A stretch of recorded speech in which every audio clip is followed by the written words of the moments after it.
and Georgia from Queen Elizabeth Grammar School presenting the BBC School Report with a variety of stories lined up for you today.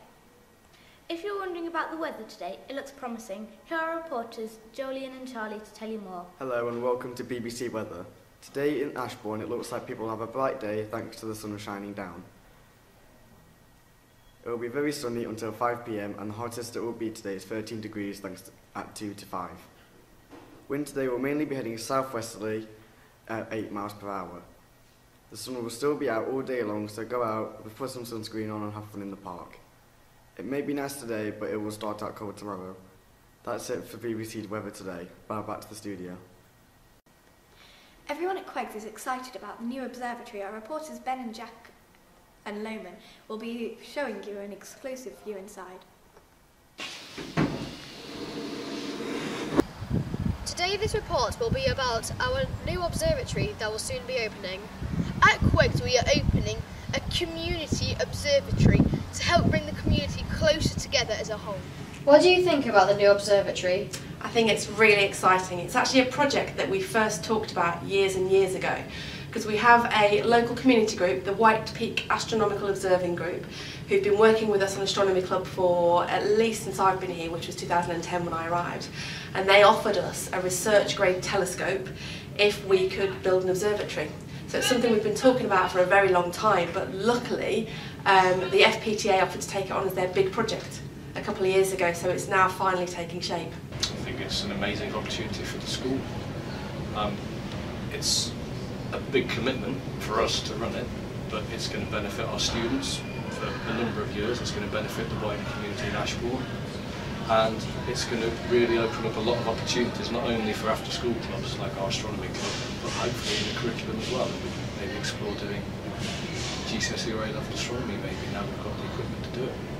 Okay, I think the new observatory is a really exciting project. We're going to be able to look out into space and look at the moon and see much more detail about the moon. We're going to be able to teach our students about what's going on in space and what's going on in the night sky. We'll be able to look at planets. We'll be able to see Jupiter and the moons around Jupiter. We'll also be able to see Saturn and the rings around Saturn. And we might be able to see Venus and some clouds on Venus, so it'll be quite exciting. We'll also hopefully be able to see things like the Orion Nebula.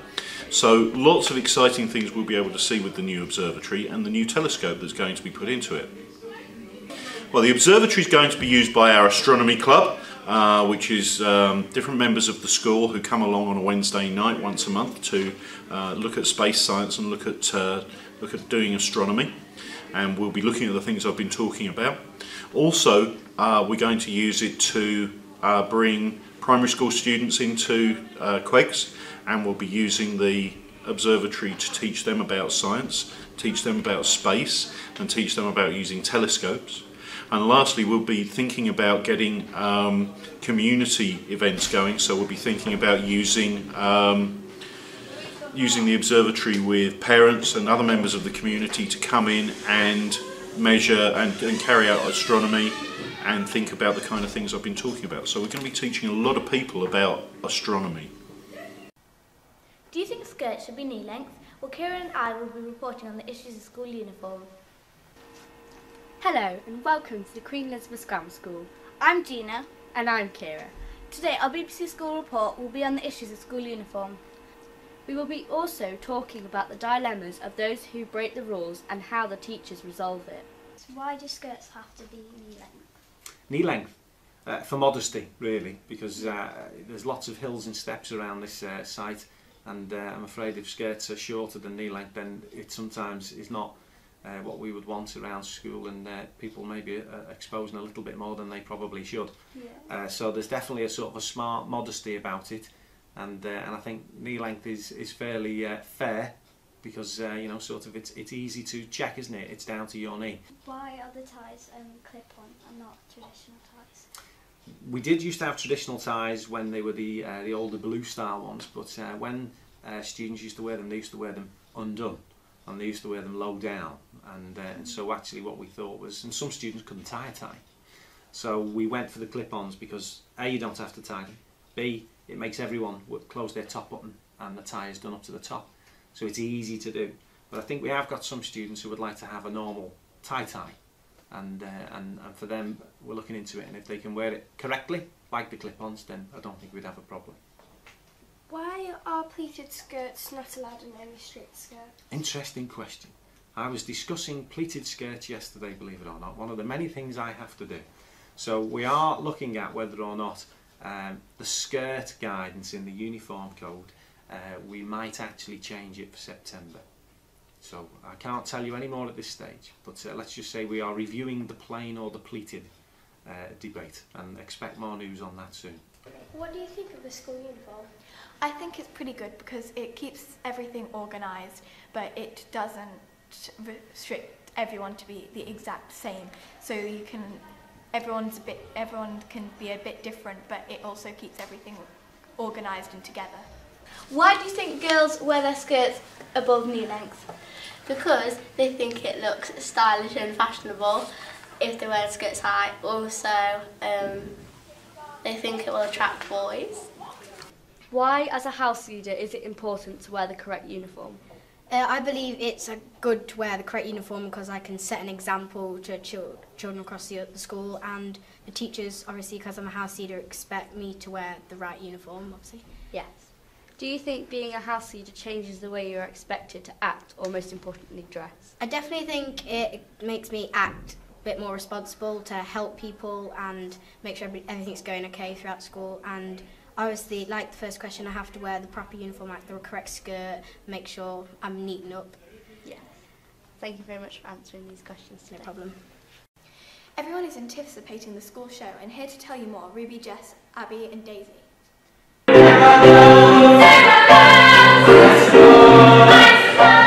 This is Jess and Ruby reporting live at Queen Elizabeth's Grammar School about the school's 2017 play, Thoroughly Modern Millie. Quotes have an annual school show and have always succeeded in pleasing the guests with their fantastic triple threats. Thoroughly Modern Millie is a musical often performed on Broadway. This is the preview. In New York City, 1922, flapper Millie Dilmont is determined to find work as a stenographer to a wealthy businessman and then marry him, a thoroughly modern goal. Millie befriends the sweet yet naive Miss Dorothy Brown as the latter checks into the Priscilla Hotel. When house mother Miss Mears learns Miss Dorothy is an orphan, she remarks, "Sad to be all alone in the world." My name's Amy, I'm in Year 11 and I play Millie Dilmont in the school production of Thoroughly Modern Millie. I really wanted to do the show because I love doing the show throughout the years. I've really enjoyed doing them in the past, and so I thought I'd carry on. And Millie's really just a character who's feisty, arrogant, and she wants her own way. So I like it because there's a lot of good singing, the tunes are good, and I like it because it's musically interesting and kind of complicated, so it can sound really, really effective. And it's good fun as well. I like the end of Act 1, there's a song called Jimmy. Partially because the girls sing it really, really well, and partially because I get to play lots and lots of notes on the piano. I get to go up and down and all over the place, so it's great fun. Previous QEGS school shows have been just as successful as this play will be. These are just some of them. Hairspray, High School Musical, and of course The Little Shop of Horrors. Which, might I add, has a fantastic amount of work put into the costumes and props. Well, I think we all agree the effort that went into these plays was outstanding. Thank you. Goodbye.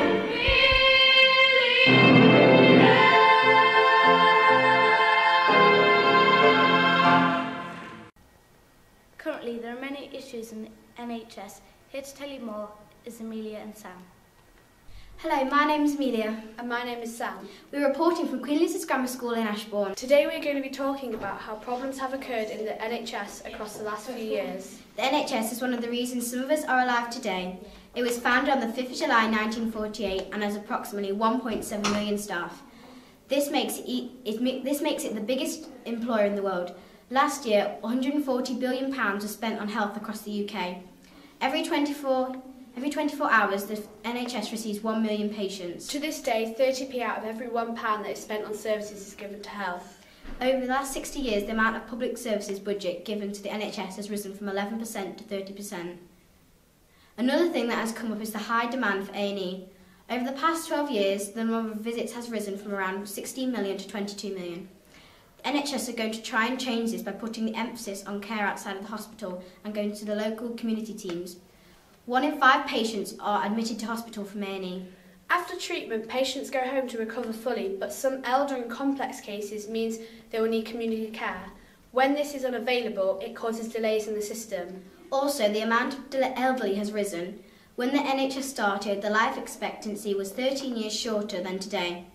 This is good because half of people survive for a decade or even more. But this means the hospital beds are filled with lots of patients that may have diseases or illnesses. This may also block the system, as there will be no room for others. There is a shortage of trained doctors in the UK, as some of them might come from abroad and may go home due to Brexit.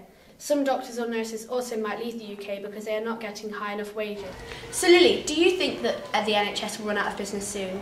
Personally, I do, because of Brexit, and the staff have been going on strikes, so there will be a shortage of staff. This organisation should carry on the future and still help to save people and change their lives.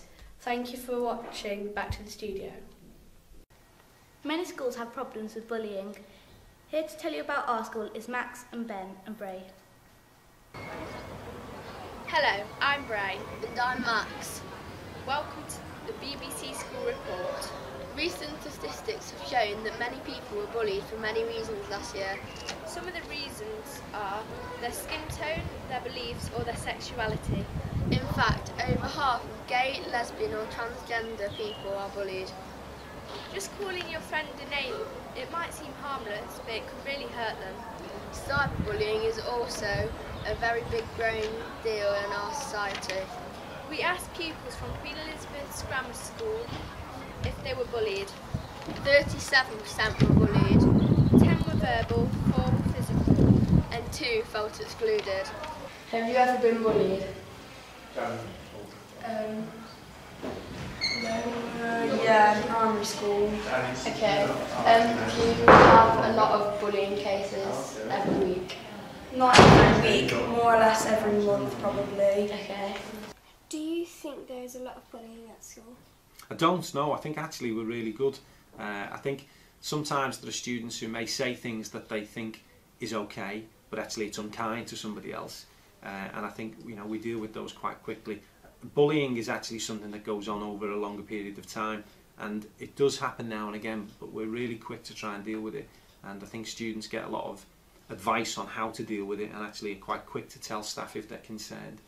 But I just think the word bullying sometimes is used a bit too frequently, when actually it's been somebody saying something inappropriate or unkind, and it can be dealt with quickly. But no, I think we're really good at it, and actually a lot of other schools have a real bullying issue and we don't. So, but it's not something we're going to ignore, and I want everyone to come to school and think it's a safe place to be. So if anybody does have a bullying concern, then they should speak to a member of staff as soon as possible. I think online bullying is becoming maybe, again, mentioning the social media, probably more of a challenge, but again, I think we've got students who know what to do, know what to avoid doing. We give good advice through assemblies and through sort of e-safety evenings and things. In the past year, 1.5 million people have been bullied. People who have been bullied are 50% more likely to bully others, concluding that there are about double the amount of male bullies than females. Lots of great things happen here at QEGS. Here is Emily and Katie reporting on the life of QEGS. Hello and welcome to QEGS News. Today we are here to talk about life at QEGS. We have a uniform at QEGS, but why? This is why we asked Mr Garrity. We also asked 2 students what they think about our uniform. Why do we have a uniform? What is the point of it? We have a uniform at QEGS because we believe sort of appearance is important. People should be smart. It's important, I think, for whichever job you go into, you're going to have some kind of dress code, either for sort of health and safety or either for sort of appearance. And I think actually as well, in town, it's important that parents and members of the community see that you're from this school. Yeah. And the colours of your uniform reflect the sort of the history and the heritage of the school. So the stripes in the ties reflect the houses. So I think it's good also to have some tradition and to celebrate the history of Ashbourne. Thank you. So, what is it like to be a part of QEGS? Wow, exciting. Every day is different. I think QEGS is a real sort of great place to be in a school, and Ashbourne's a great town, and the villages around. Everyone certainly is interested in what goes on at QEGS. Students take part in lots of different things, whether it's sort of maths, science, arts, music, dancing, sports. So it's a very active place, always lots going on. I don't often go home, well I never go home and think today's been a boring day. I don't think I've had one boring day at QEGS. Every day is different, and I certainly go home tired. What are the main challenges the school face at the moment? I think some of the main challenges, I mean nationally you'll know there's less money about, the government's talking about the economy, and so yeah, that's one of the biggest challenges. We're certainly facing some sort of budget cuts from the government, but we're doing very well. We're we're quite creative with how we use it and spend it, and so we've got a great team of staff who can give me advice on how we still maintain an excellent standard of education. I think also social media is a challenge for us, mobile devices. So lots of students, if not all students, have a phone or a mobile device, and it seems like the society we live in at the moment are fairly well attached to them. So as soon as the bell goes at 5 to 4, we see all the students get their sort of phones out to check what's been going on today. So I don't know, I think that's a challenge, because I think nowadays we can't forget about talking to each other, and we've got to remember that sort of personal interaction is the most important thing, and I think sometimes we've got to forget what's put online. Either in the news. Fake news is a problem, isn't it? That's a big challenge at the moment. Sometimes trying to realise whether something's real or not. So yeah, I think they're probably two of the biggest challenges. We also asked Georgia these two questions. How do you think education improves students' lives? Well, it can make them seem like a better person when they're going to interviews and when they're getting jobs and things. So it basically just improves their lives completely, and so they can live life to the fullest. What's the best thing about QEGS? I like how it's nice and organised, and but it also makes you feel welcome and less out of it if you come from a place where you don't know anyone about things. Thank you, Jordan. I asked Kira, also a Year 7 student, the same question. She believes that if you get education, you get a good job, but it's just getting money. She then said, you get a nice life and you're able to look after your family. Today we'll be talking about our main issue around school. This is litter. This is a big problem around school because it causes wildlife to suffer or die. This is a result of wildlife dying, like plants, insects and animals. Crisp packets and plastic bags are very hazardous because they can make animals and wildlife suffocate.